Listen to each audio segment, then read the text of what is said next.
Olá, pessoas! Olá, fiéis seguidores do canal Raciocínios Espíritas, bloco Opinião Espírita, no qual fazemos aqui um estudo dirigido, dessa obra, deste livro, Opinião Espírita, feita em parceria, André Luiz e Emmanuel, e psicografado em parceria também com Chico Xavier, Francisco Cândido Xavier e Valdo Vieira. Em todos os capítulos sempre se remete a um ensinamento da codificação espírita, da codificação espírita, como se diz assim, da doutrina dos espíritos codificada por Allan Kardec, o espiritismo,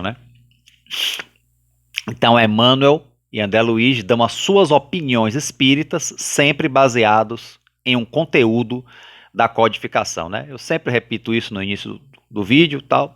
Pode ser repetitivo para quem está acompanhando todos, mas sempre tem alguém que pode estar chegando agora, Então vamos lá.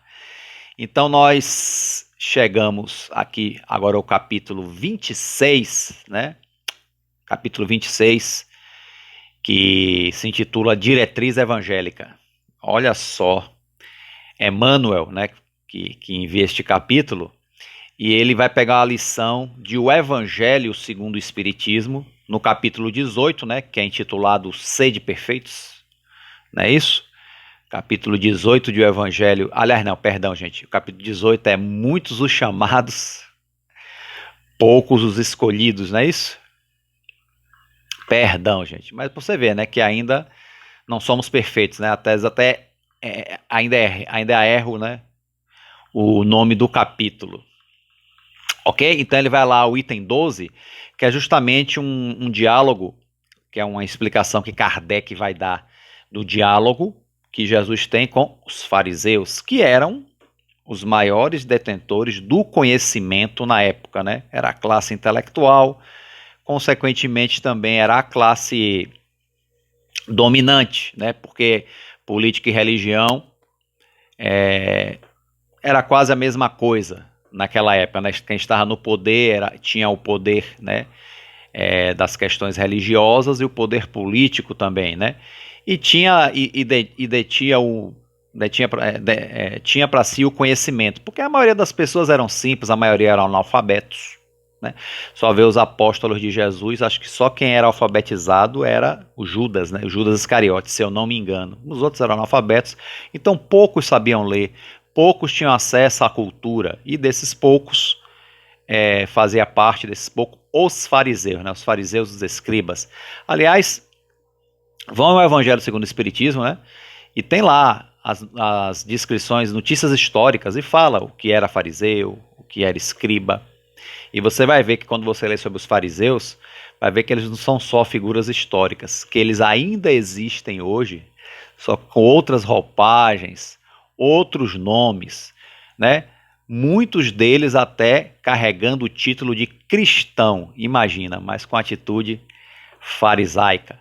E tenhamos cuidado para não sermos um deles, Eu mesmo tenho esse medo, eu não quero ser um deles, Bom, tenho esse medo por causa das minhas fraquezas, A gente nunca sabe como é que a gente pode, espiritualmente estacionar, que diz que o espírito não retroage, não involui, mas pode estacionar e abraçar atitudes erradas aí a esmo, que é o que não falta. Bom, então no capítulo 12, Jesus, baseado no diálogo que ele teve com os fariseus, que ele diz assim, que ele conclui assim, não vou ler tudo, ele diz assim: se fosseis cegos, não teríeis pecado, mas agora dizeis que vedes, e é por isso que em vós permanece o vosso pecado, que é um trecho do Evangelho de João, capítulo 9, versículo 39 a 41.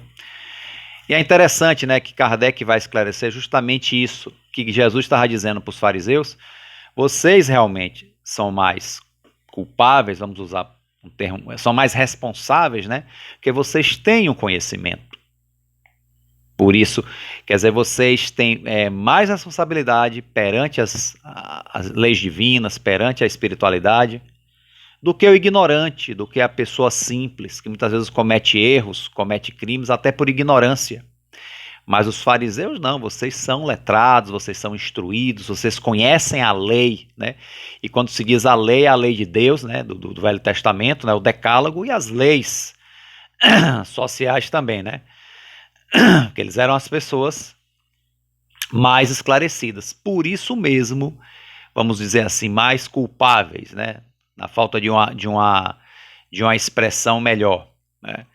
E o Allan Kardec, ele fazendo alusão com a atualidade, vê que em muitos meios cristãos é algo que acontece, né? Tem pessoas que têm um conhecimento profundo do cristianismo, mas isso não produz nenhuma mudança na pessoa, quer dizer, não pratica o bem e, ainda por cima, muitos ainda chegam a praticar o mal, mesmo com conhecimento cristão. Então ele fala que dentro das seitas cristãs, né, das diversos segmentos religiosos cristãos, veja que naquela época já tinham muitos, né? Imagine hoje, né? Quantos segmentos cristãos não existem hoje. Mas que as pessoas conhecem, mas não estão preocupados. Muito pelo contrário, depois de conhecer, até deturpam, torcem, né, os ensinamentos do Evangelho a favor das suas conveniências, né? Colocamos os ensinamentos de Jesus em prol das nossas conveniências, né? E aí Kardec também se refere em específico aos médiuns, né? Aos médiuns espíritas, olha que legal, né? Que recebem boas comunicações, mas isso não causa neles nenhuma impressão. Quer dizer, o que eles fazem é sempre recado para os outros, nunca para si mesmo. Eu lembro até que Divaldo Franco, uma vez na palestra, falou que ele reclamou com Joana de Ângeles, né, a sua mentora, seu espírito mentor, que ela não escrevia nada para ele, que ele psicografava mensagens para os outros, psicografava livros, né, com ela.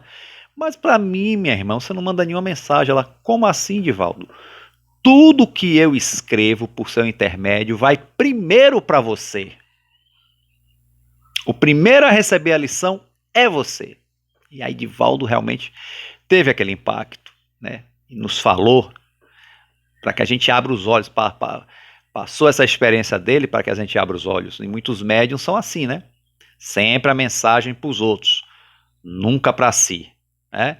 É como até lembrando aquela frase de Jesus, né? Vedes um argueiro no olho do vosso próximo, mas não vedes uma trave que está no vosso.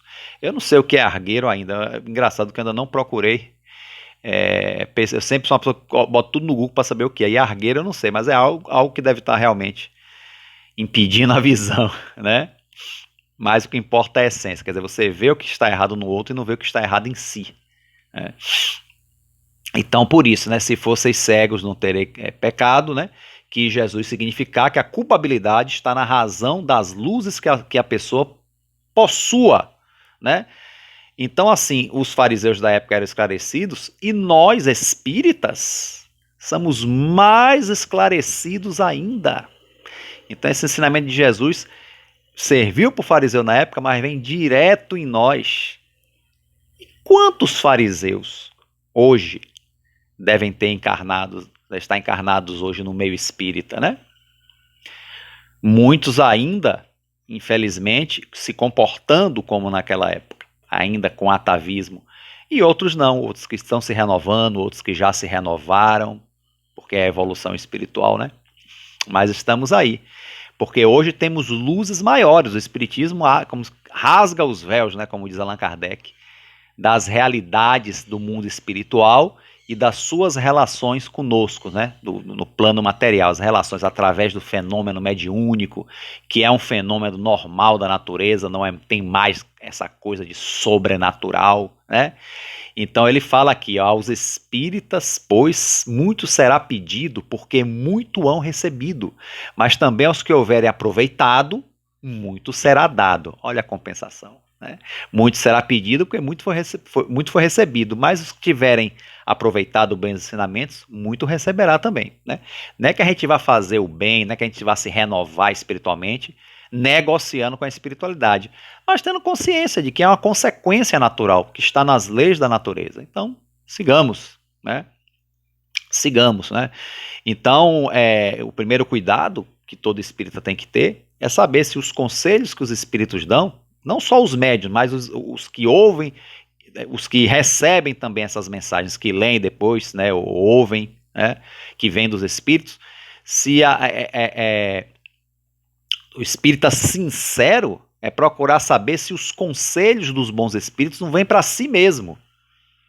Ou será que esse conselho serve para mim? Né? Então isso é que é o mais importante. O médium, que é o primeiro a ouvir, ou o primeiro a escrever, né? E todos os outros que recebem a mensagem. Será que esse conselho não é exatamente para mim? Né? Então é isso. Então o Espiritismo veio realmente abrir os nossos olhos. Então nós temos mais luzes, então nós temos mais responsabilidade. Então isso também entra nessa interpretação, né? Desse diálogo de Jesus com a classe farisaica. E aí Emmanuel, né, baseado nesse ensinamento aqui do Evangelho segundo o Espiritismo, nos escreve aqui sua opinião espírita, né, o capítulo 26, Diretriz Evangélica, que vamos ver aqui agora. Ok? Então, ele diz assim: não vos adapteis às conveniências e convenções do mundo, mas transformai-vos pela renovação do entendimento, de modo a conhecerdes os desígnios de Deus, para que vossa tarefa se faça agradável e útil. Quer dizer, não se adaptem às conveniências, né? Aliás, pelo contrário, vamos ter que superar as conveniências e as convenções do mundo, né? E a gente, na verdade, quando a gente é convidado, né, que a gente é convidado à perfeição instantânea, que isso não é possível, né, ainda somos falíveis, mas já somos convidados a uma renovação no nosso entendimento, né? O Espiritismo de cara já faz isso, que a gente renove o nosso entendimento sobre a vida, né? Principalmente pelo conhecimento da vida maior, da vida verdadeira, que é a vida. Não que a vida material seja falsa, mas é passageira, né? Quando fala vida verdadeira espiritual, porque é a que sobrevive a tudo que existe de toda a eternidade, né? Então, para que nossa tarefa no meio espírita se faça agradável e útil, temos que ter esse perfil, ter esse entendimento, para que seja realmente útil e agradável para nós e para todos que nos rodeiam, né? Aí ele começa: aprendei com temperança, né? Temperança é equilíbrio, né? Saber dosar as quantidades, né? Aprendei com temperança o que vos convém saber, quer dizer, o que vos convém, o que é importante saber, conforme o grau de vossa fé, porquanto assim como temos um só corpo, perdão, gente, ó, aprendei com temperança o que vos convém saber, conforme o grau de vossa fé, né? Conforme a nossa evolução, né? Até onde a gente pode ir. Porquanto assim como temos em um só corpo vários membros e nem todos eles guardam a mesma função, temos, né? Braços, mãos, tá? Pernas, não tem funções diferentes, mas servem ao mesmo corpo. Olha que interessante, né? Temos um só corpo, vários membros, e nem todos eles guardam a mesma função. Também nós, que somos muitos, formando um só corpo em Cristo, embora sejamos individualmente membros um dos outros. Quer dizer, todos podem servir ao Cristo, mas cada um à sua maneira, contanto que seja para o bem, né? Cada um dentro das suas possibilidades, dentro dos limites de cada um, mas fazendo o melhor possível, né? Que nós podemos ser todos iguais assim, né? Não existe, somos diferentes, temos um ideal comum, mas ainda somos diferentes e podemos fazer o bem de formas diferentes, do mesmo jeito que as mãos servem o corpo de uma forma, os pés servem o corpo de uma forma e por aí vai. Continuando, desse modo, existindo diversos dons, nós temos diversos dons, né? Se a gente for observar, né? Desse modo, existindo diversos dons, segundo as concessões que nos são dadas, se nos cabe a profecia, seja ela praticada. Então, se a gente, por um acaso, somos profetas, né, seria a mediunidade, né, de profetizar, né? Hoje isso praticamente não se vê na prática, né? Praticamente se vê na prática é ótimo, mas a capacidade de vislumbrar acontecimentos futuros, né? Se tem essa capacidade e ela for útil, ótimo. Então ele fala assim: se nos cabe a profecia, seja ela praticada na medida dos nossos recursos, né? Se uns podem botar a mente mais longe, se outros podem botar a mente no sentido mais limitado, que seja, mas que seja bem feito. Isso é que é importante, né? Se convocados à administração, ocupemo-nos em administrar. Então, se a gente foi convocado a administrar algo, ocupemos em administrar para administrar bem. Se localizados no ensino, devotemo-nos à instrução, né? Que se somos educadores, professores, vamos nos devotar a ensinar da melhor maneira possível aqueles que são, né, os chamados alunos, como dizia Platão, né?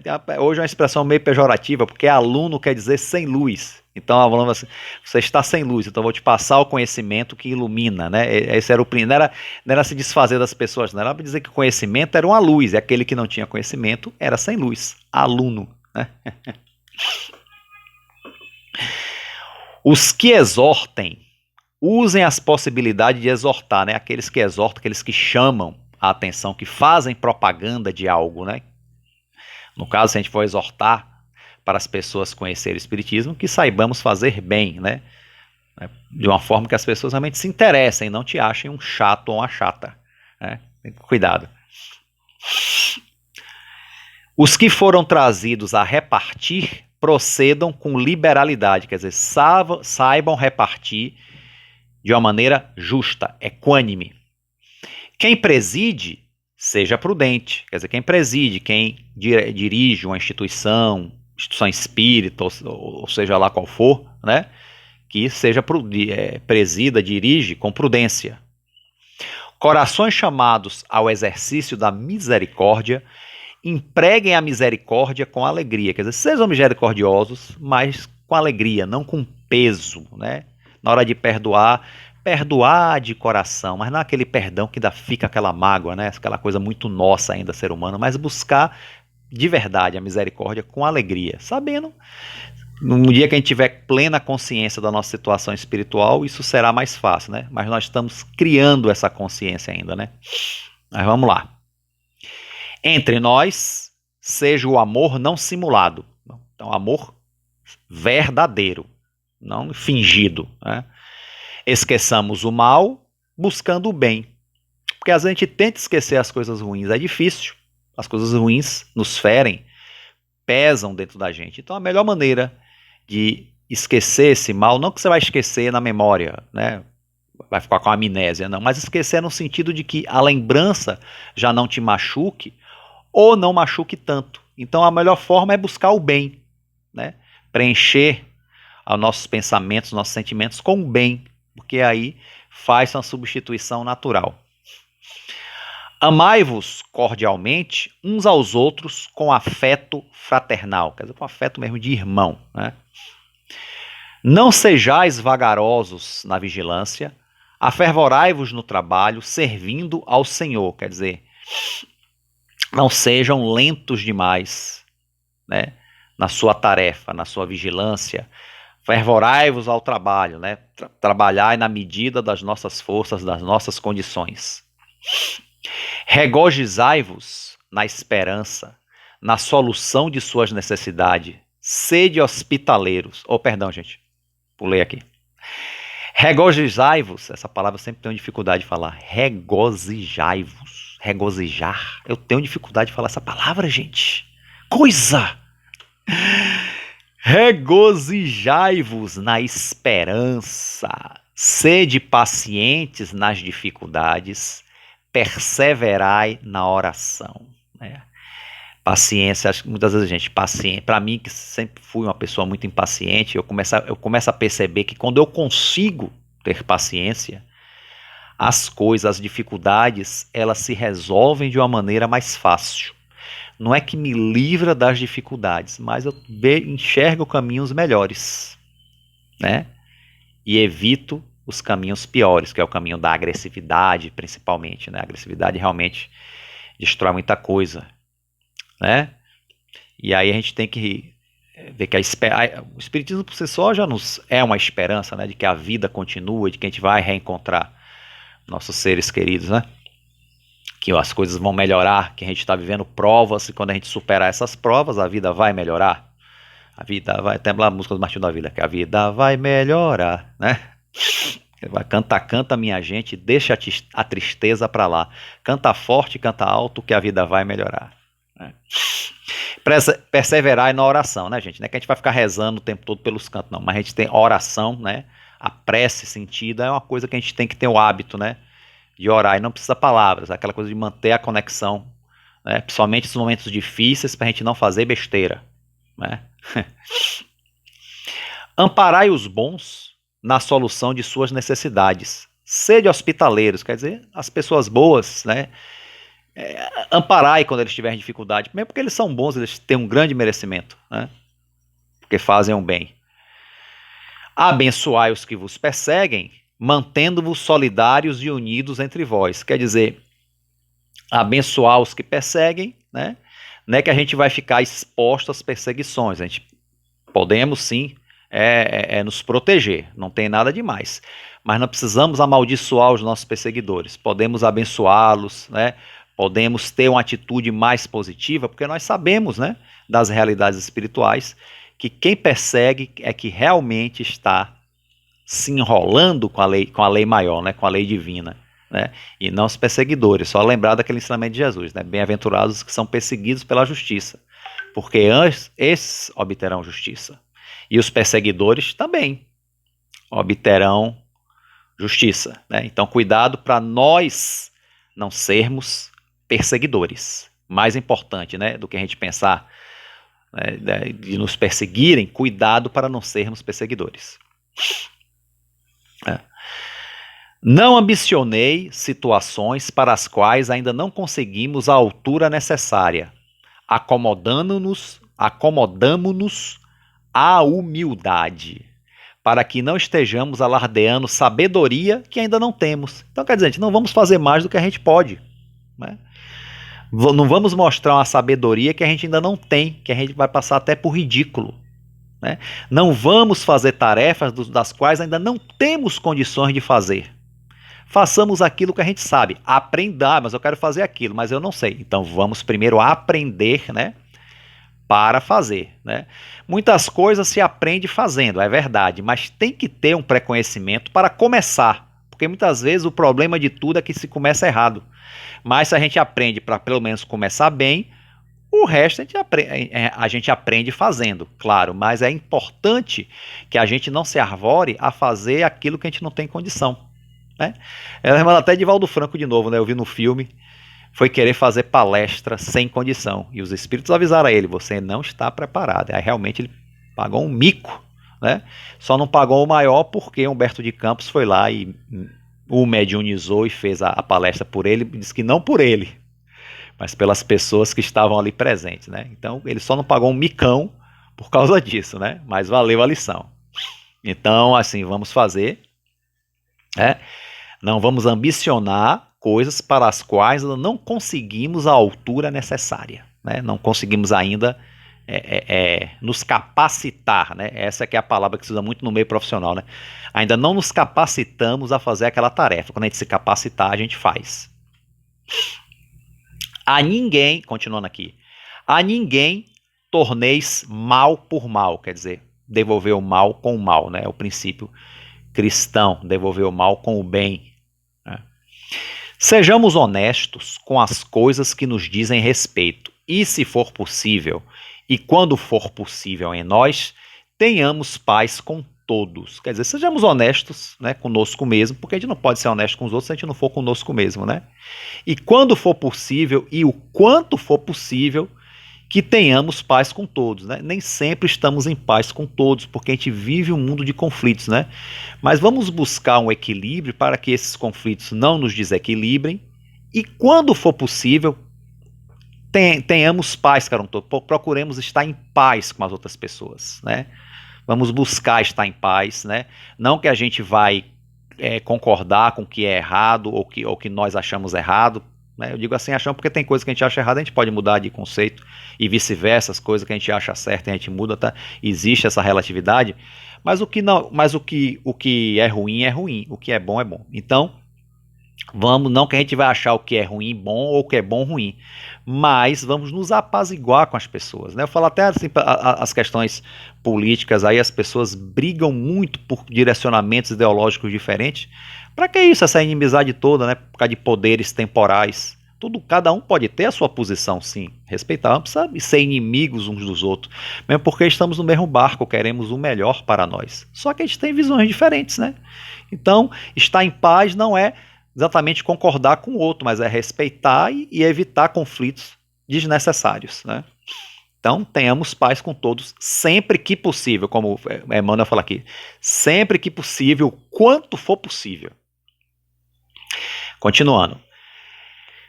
Estas observações, de forma e sentido positivamente espíritas, e que parecem grafadas hoje para as lides naturais da pregação e da mediunidade, da propaganda e da ação, quer dizer, esses conteúdos, né, fazem parte, né, naturais da pregação espírita, ou seja, do ensinamento dos princípios espíritas, da prática da mediunidade, da propaganda e da ação dentro das lides espíritas, né?